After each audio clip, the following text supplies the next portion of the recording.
Moving on to the more serious offences of dismissals and misconduct charges. Dismissals first. As they arise, you will be given the opportunity to be able to acknowledge the dismissals. The vast majority of cases you will acknowledge, not want to submit a claim, and you will be able to manage the fixtures for which the player will use to serve those suspensions. As time moves forward and we link to full time, the system will assist you and update those suspensions automatically as fixtures change. So occasionally you will want to lodge a claim either for mistaken identity or a wrongful dismissal where you believe that the referee has made an obvious error. You can do that online. And in addition, you can upload any evidence that you wish to be used in your claim for a wrongful dismissal. Here we're going to acknowledge a dismissal. The record can be accepted in the same way as the caution records. And once into that particular case, you'll be able to see details of the player and indeed the sending off. I can, at this stage, add any matches that the player will use to serve the suspension. In addition, if I wish and I am in time within the regulations, I can lodge a claim either for mistaken identity or a wrongful dismissal claim. In this particular instance, I simply want to acknowledge the dismissal.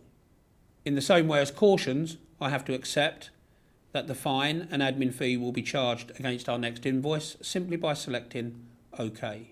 Throughout the system, whether it's for cautions, sendings off or misconduct, I can access the letters that you would have received in the past in the post by selecting the View Print Letter icon. Here you'll be able to get a copy of the relevant letter that you previously received in the post.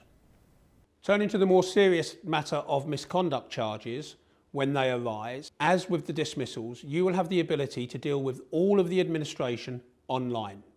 You can submit your response to the charges, whether you accept or deny the charge, whether you wish to be dealt with by correspondence only or by the attendance of a personal hearing.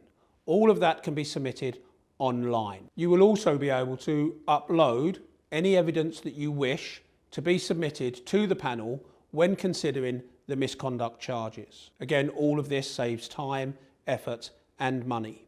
You will be notified of the details of the hearing, the venue, and you will be able to confirm your attendance at those hearings, and at the end of it, the result, you will receive that online.